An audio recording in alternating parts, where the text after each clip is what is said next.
Bonjour à tous, chers élèves et chers amis du site aufonddelaclasse.com.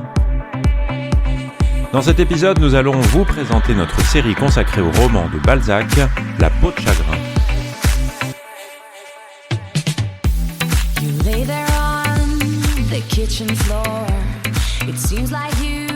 La peau de chagrin, c'est un roman qui a été publié par un auteur qui est très célèbre pour ses romans précisément, qui s'appelle Balzac, et un roman qui a été publié en 1831. Dans une période donc que vous connaissez relativement bien en première, puisqu'elle est évidemment liée au programme d'histoire, puisqu'on est un peu après la Révolution française, après l'Empire, et à la fin de la Restauration, et même au début du régime politique qui va venir après, c'est-à-dire la monarchie de Juillet. On y reviendra parce que ce contexte politique, il a un certain intérêt dans l'étude qu'on doit faire de La peau de chagrin. Alors, La peau de chagrin, c'est un roman un peu particulier et le fait de classer, comme on le fait souvent, Balzac dans le réalisme, comme on dit, est peut-être quelque chose d'un petit peu trompeur, et ça, c'est aussi un sujet sur lequel on reviendra à l'occasion de ces épisodes consacrés à La peau de chagrin. Alors, quelques mots d'abord sur le parcours et sur la manière dont on peut l'aborder. Le parcours, donc, c'est l'axe avec lequel on doit étudier ce roman et préparer les épreuves du bac, en particulier la dissertation, puisque vous le savez, les sujets de dissertation qu'on donne sur les œuvres au programme, eh bien, ils sont toujours liés à ce parcours qui est vraiment une manière, un angle d'attaque qu'on nous donne pour étudier les livres du programme. Alors, ce parcours, il s'intitule « Les romans de l'énergie, création et destruction ». Alors, ça apparaît un peu mystérieux au premier abord. Alors, quelques mots peut-être pour le relier à quelque chose d'assez concret, c'est-à-dire à son auteur Balzac. L'énergie, c'est une qualité qu'on donne souvent à Balzac. Parce que Balzac, c'est quelqu'un qui a écrit des centaines, des milliers, des dizaines de milliers de pages. Et c'est une qualité qu'il prétend avoir lui-même. C'est-à-dire être courageux, être tenace, être travailleur. Et ça représente très bien les débuts de sa carrière littéraire qui ont été extrêmement laborieux, dans tous les sens du terme. C'est-à-dire qu'il a énormément travaillé. Il a, travaillé beaucoup à sa table de travail, on va dire ça comme ça, pour compiler des tas de choses et écrire des pages de romans. Parfois on le réduit un peu à la description, à des choses comme ça, mais c'est pas très juste. L'important en tout cas, pour nous ici, c'est l'énergie dans le sens du courage, de la ténacité, de la détermination à faire son travail et à passer des jours, des nuits entières pour pouvoir le mener à bien.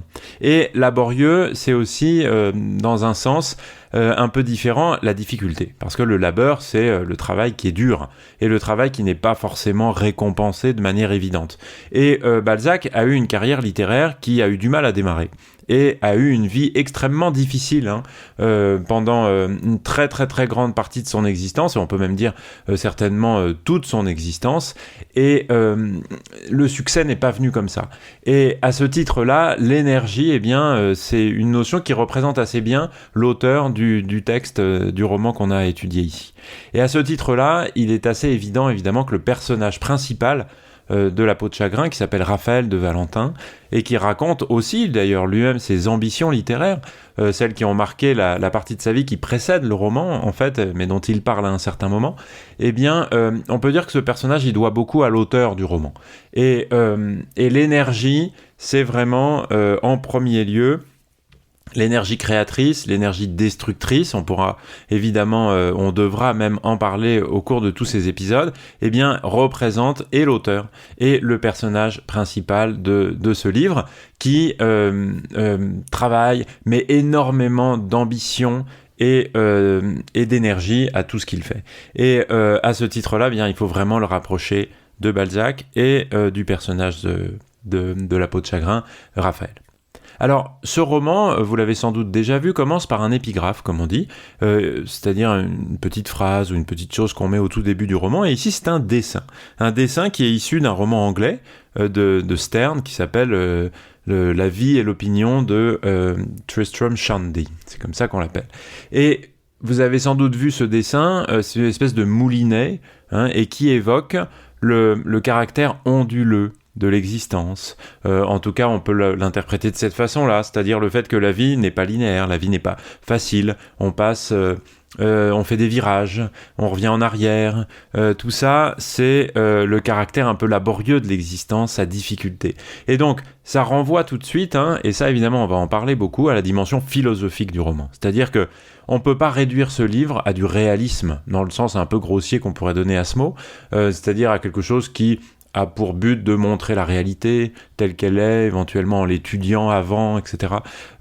Ici, il est évident, dès cette épigraphe, que on cherche à donner un sens plus philosophique, plus global à ce livre, qui invite à une réflexion sur la vie humaine, sur ses difficultés, et pas seulement à raconter une histoire réelle ou réaliste ou vraisemblable. Et cette sorte de serpent, parce que ça ressemble un petit peu à un serpent, qui est au début du livre, peut aussi faire allusion au pouvoir diabolique, puisque le serpent est souvent rapproché au diable de la peau de chagrin, ce qui forme le titre du livre, c'est-à-dire le talisman, l'objet magique que le personnage va découvrir dans la première partie du roman et qui s'appelle précisément la peau de chagrin. Alors, ce parcours, il propose finalement d'étudier les thèmes de la passion, de la vitalité et des forces destructrices que cette énergie peut avoir aussi. Et la peau de chagrin de Balzac, elle a une place évidente pour étudier, analyser comment l'énergie humaine, sous la forme des désirs qu'on a, des ambitions, des envies, peut à la fois créer, mais aussi détruire.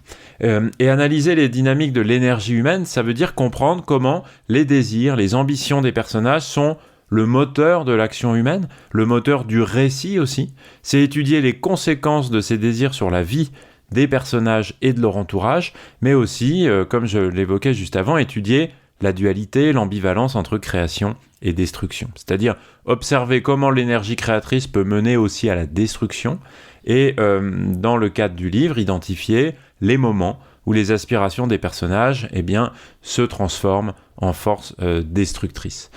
Ça veut dire, si on prend en considération les implications philosophiques, morales, plus larges de ce roman, réfléchir aux leçons morales que ce roman ou d'autres romans peuvent nous enseigner, et discuter aussi de la notion de liberté, de libre arbitre face à la fatalité de ces désirs. Et l'idée de Balzac, pour anticiper un petit peu sur ce qu'on va dire plus tard dans d'autres épisodes, c'est que le moteur de la vie, c'est-à-dire l'énergie, le désir, l'envie de construire des choses, c'est aussi ce qui nous conduit à la mort.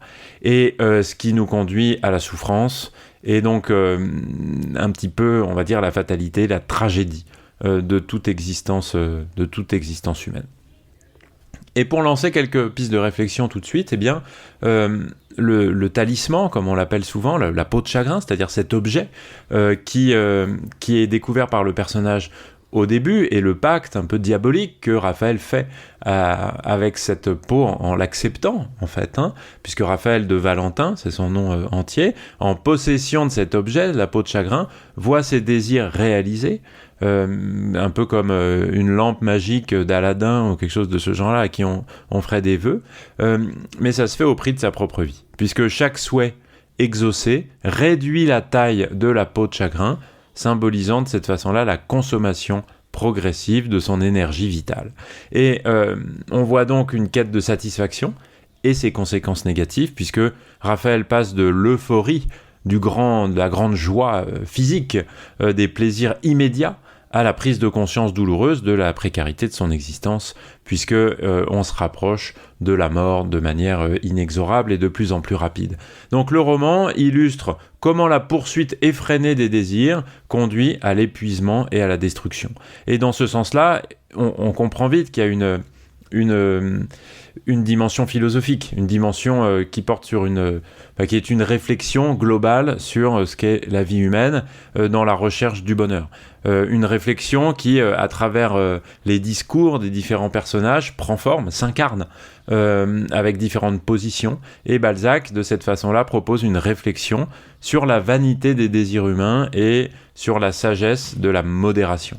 Et on verra quelle peut être sa prise de position sur la question, mais ce n'est pas une question qui est facile. En tout cas, ce livre-là, il propose au lecteur, à la lectrice, de réfléchir sur toutes ces questions dans un contexte philosophique qui est tout à fait vivace, puisque au XIXe siècle, on s'interroge de nouveau en reprenant les sagesses antiques de l'épicurisme, du stoïcisme, sur la meilleure manière de conduire sa vie et sur la meilleure manière de rechercher le bonheur. Avec un philosophe qui n'est pas français, qui s'appelle Schopenhauer, qu'on peut prendre en exemple en tout cas, puisqu'il présente la vie comme oscillant entre le manque et l'ennui.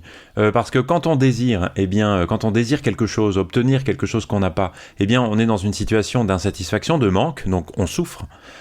Et quand on ne désire plus, on s'ennuie. Et donc on passe une vie évidemment malheureuse, de manière tragique, fatale, quoi qu'il arrive.